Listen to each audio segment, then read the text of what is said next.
What's the difference between I found the information?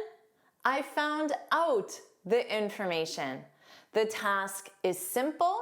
The task is easy. There are many confusing words in English that students often use incorrectly. Let's fix that. Today you'll learn how to use these 21 confusing but very common English words. Welcome back to JForrest English. Of course, I'm Jennifer. Now let's get started. First, let's review find and find out. And let's review these as a quiz. I couldn't. The file you sent. Find or find out? I couldn't find the file you sent. I couldn't find that file you wanted. To find, of course, is a verb and is to discover or locate something physically, visually, or through searching. But think of physically, that's your key, to locate something physical. Like, I can't find my phone, it's physical. To find out, adding out makes it a phrasal verb and the meaning is different. This is to discover information, facts, or truth, often by asking, learning, or investigating. For example, I need to find out how to update my phone. Find out is often used with the WHs, which represent who, what, when, where, why, and how. For example, we need to find out why the client didn't hire us. So we need to learn that information. There's nothing physical, it's information, it's knowledge. But if you say we need to find new clients, the clients are physical people or companies and we need to locate them. And you often use find plus noun, clients, companies, my phone, because the noun represents something physical. Now you can say, did you find out where the conference is being held this year? Did you learn or discover that information? Did you find a hotel close to the conference? Did you locate something physical? So remember, find, locate something physical, find out, locate, or learn information. You can find the link to the free lesson PDF in the description. You can locate it and it's something physical. You can see it. Or how about this one? Jennifer, I'm so happy I found your channel. You located my channel. So if that describes you, put that's right, put that's right in the comments. Now let's do another quiz. I couldn't, the document you sent, but I did, that the meeting was canceled. Well, one is physical and one is more information. I couldn't find the document, that's physical. But I did find out that the meeting was canceled. Now let's review, discuss, and talk. Last night I was with my friends. There's a key word there. I was talking with my friends. I'm talking to my friends. Now discuss, this is a verb. It means to talk about something in detail. Talk means to have a conversation. The meaning is basically the same, but grammatically you cannot say I was discussing with my friends. That's grammatically incorrect because discuss is transitive, which means it requires a direct object. I was discussing it with my friends. I was discussing the project with my friends. I was talking with my friends. So talk is intransitive. The direct object is optional. You can include it. I was talking about it with my friends. So notice, when you include the direct object, you need to include about, to talk about something. So you can say, we discussed moving abroad next year. We talked about moving abroad next year. Notice in both of these, it's discuss or talk about plus gerund. But you cannot say we discussed about moving abroad. Now you're ready for your quiz. We can the details during the meeting, but let's just briefly now. Well, one has a direct object, one doesn't. We can discuss the details because you must discuss something, but you can simply talk. So let's briefly talk now. You don't need a direct object with talk. Let's review success and succeed. With the right mindset, anyone can in a competitive industry. Anyone can succeed. You can succeed. Success is a noun. It's the achievement of a goal or desired result. Succeed is a verb. It's to achieve a goal or desired result. Now, as a verb, notice succeed, that ends in ed, but that is not the past form. That's the base form. Succeed, the past is succeeded, succeeded. And then the participle is also succeeded. You cannot say my lessons will set you up to success. That's a common mistake I hear. You have to say my lessons will set you up for success, because success is a noun and we use for as the preposition, for something, for success.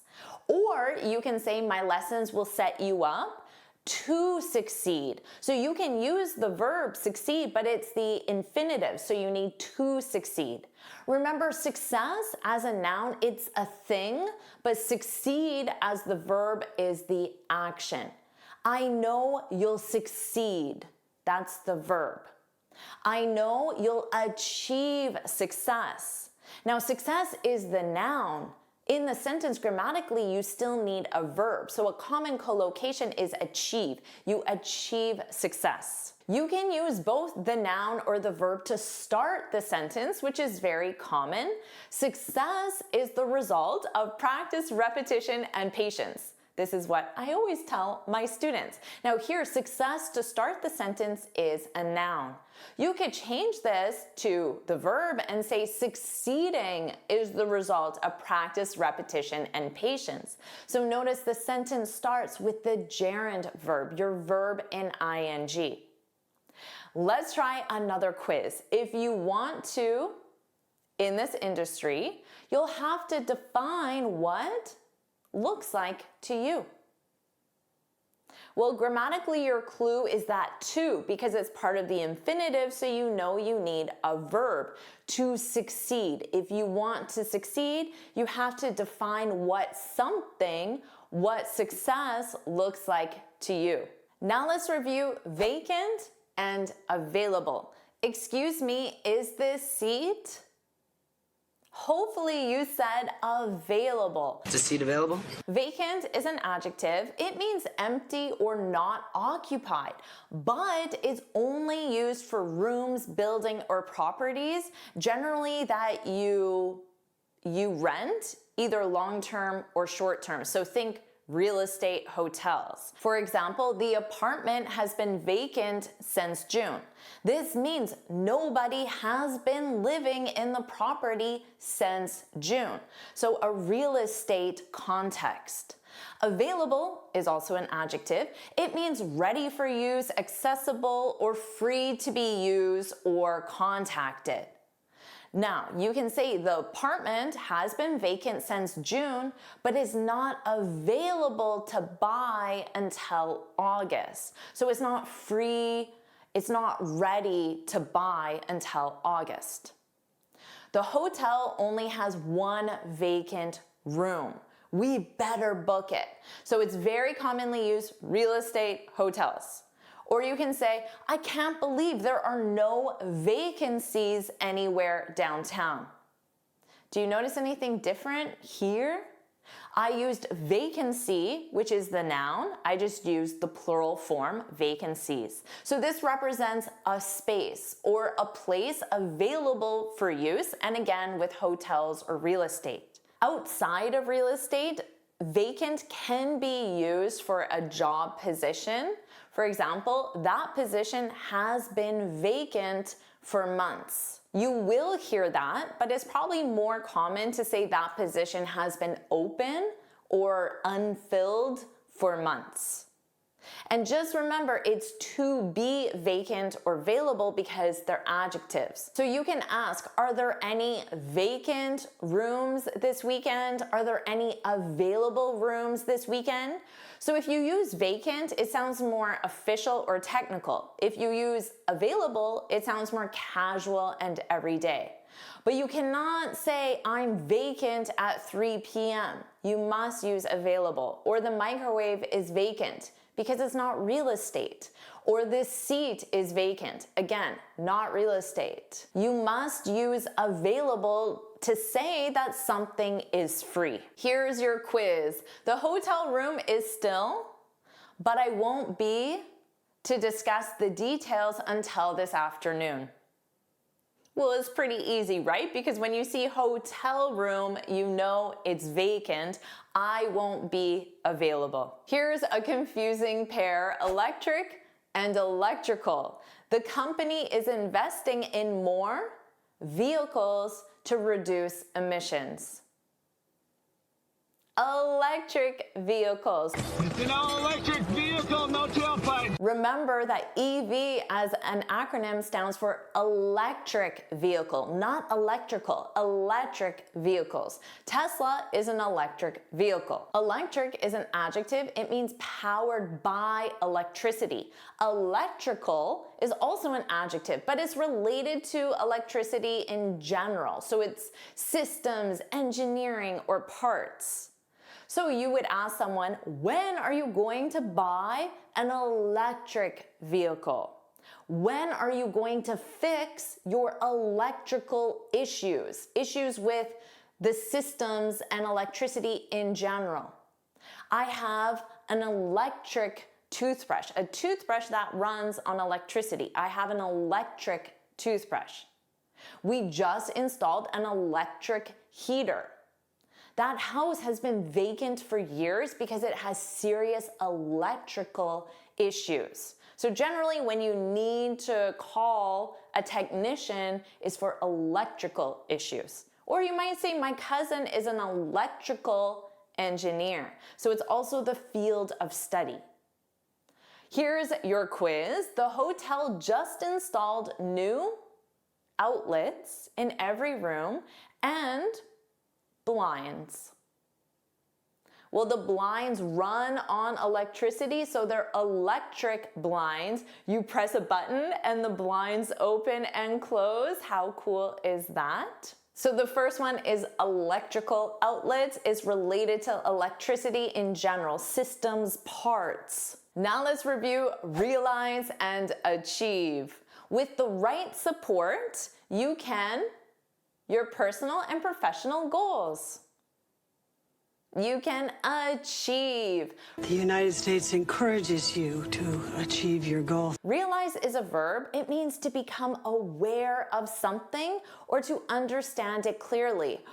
I just realized I left my wallet at home. Oh no. Achieve is a verb. It's to successfully reach a goal or result. She achieved her dream of becoming an electrical engineer. Now remember, achieve is also that collocation for success. She achieved success as an electric vehicle salesperson. Now this is commonly confused because it's a false friend. In English, realize does not mean achieve, but in other languages, it can mean that. If you believe it, you can achieve it. That's a common expression. Or, why can't you realize how talented you are?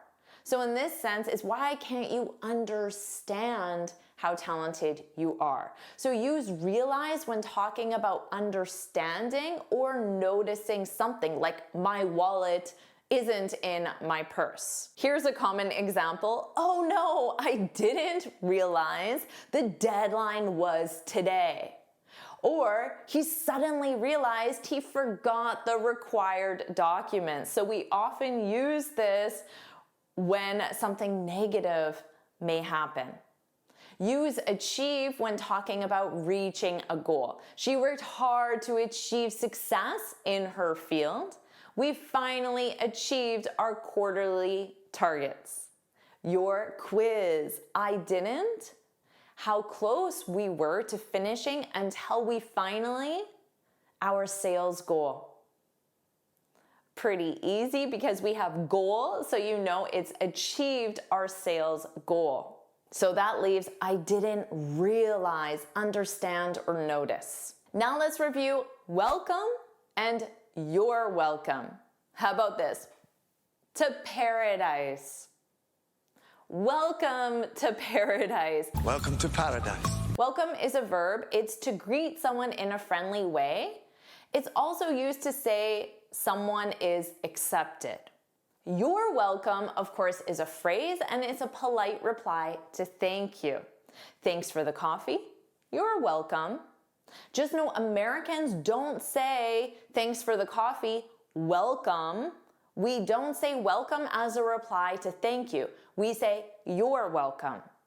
So use welcome as a greeting, not as a reply to thanks. Welcome to our lesson. This is the verb in the imperative. I'd love to welcome all my new students. Here it's the infinitive. Before she began, she welcomed all the new students. So in that case, it's the past simple. Now what about this? You're welcome to stay as long as you want. This is not a reply to thank you. So here it's to be welcome plus infinitive. And this is used to say you're invited, you're allowed, you're permitted to do something. For example, you're welcome to stay for dinner. We have more than enough. And then the person says, oh, thank you so much for the invitation. And you say, as a reply to thank you, you're welcome. Remember at the beginning, it was welcome to our beautiful resort. So welcome, it's the verb. But then I can add on, please note that guests are welcome, because your verb needs to be conjugated, are welcome to use the pool until 10 p.m. So I'm inviting, permitting, or allowing something. Now here is the quiz with all three.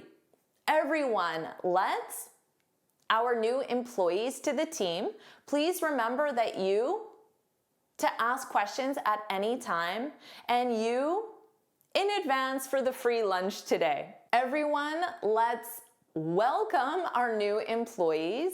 Please remember that you are welcome to ask. Did you get the correct verb? You are welcome to ask, and you are welcome in advance for the free lunch. So it's like saying, I know you're going to say, thank you, Jennifer, for the free lunch. So I'm saying, you're welcome. You're welcome in advance. Now let's review sell and sale. Our team is trying to more products online this quarter. Our team is trying to sell. To is your clue because sell is a verb. It's to give something in exchange for money, of course. Sale is a noun. It's the act of selling something. It can also be a special event where things are sold at a discount. As the verb, we sell 50 different products. We sold 50 different products. So that's the past simple of sell, sold. Now you can say we made 5 sales today. As a noun, it needs to be singular or plural. And a sale represents a thing, the act of selling. We made 5 sales today. This is like saying we sold 5 items today. Have you made any sales today? So remember, sell is the action, sale is the thing. Every salesperson remembers their first sale. Every salesperson remembers the first time they sold something. Sell is transitive, which means it requires a direct object, which is why I said sold something. They can't just say, The first time they sold. The first time they sold something. How about this one? The store is having a sale tomorrow. A sale, this is an event where items are sold at a lower price, a discount. Here's your quiz. All our inventory during the last week. The tells me you need a noun. The sale last week. We, and then verb, right? English grammar, subject, verb. We sold. Let's review tiring and tired. This has been such a week. This has been a tiring week. This is getting tiring, Max. Tiring is an adjective. It's causing someone to feel tired. Tired is the adjective. It's the feeling of needing sleep or rest. The meeting was really tiring. I'm so tired after that meeting because it was tiring. I'm too tired to do laundry tonight. I'll do it tomorrow. Doing chores is tiring. So you cannot say, I'm really tiring. You would say, I'm really tired because this project or this thing is tiring. Tired is the emotion you feel, and tiring is the activity or thing that causes the emotion. Now, you can use this with people and say, dealing with my new manager is so tiring. Or you can be direct and say, Sally is so tiring. Just know this is an insult to Sally, because it's like saying, Sally, dealing with you is so difficult, I become tired after. Here's your quiz. I'm way to make dinner tonight. That 3-hour workshop was so... Well, you need to attach tired to the person. I'm way too tired. The workshop, something, was so tiring. It's the reason why I'm tired. Now let's review easy and simple. I saved the easy one for last, maybe, maybe not. The app is really to use. Which one? Well, both. That was easy. That's a trick, because grammatically and logically, you could say the app is easy to use, the app is simple to use, but the meaning is not exactly the same. There is a distinct meaning. Easy as an adjective means not difficult to do or accomplish. Simple as an adjective means not complicated. So you can think of it as basic or clear. Easy focuses on the level of effort or difficulty involved. Simple focuses on the complexity or the number of parts, the number of steps in the instructions. So you might say, the solution is simple. Just restart the system. There's only one instruction. Simple, not complex. Or can you explain this complex legal document in simple language? Simple language. In this context, only simple can be used. Don't say easy language, simple language. But you can say, you make juggling look so easy, so it doesn't take a lot of effort to do it. Now here's where native speakers use them together, and sometimes students get confused. We often say something like, losing weight is simple, but it's not easy. So something is simple, but not easy. So simple represents simplicity. So to lose weight, well, what? It's not complex, it's not complicated. Eat less, exercise more. Pretty simple, right? But is it easy? So you can talk about the lack of ease. Ease is the noun form. Well, it's not easy perhaps because you have to deal with cravings, hormones, time, energy, cost, culture, environment, which makes those two simple steps, eat less, exercise more, not easy. Now let's review your quiz. The instructions are to follow, but the task itself isn't at all.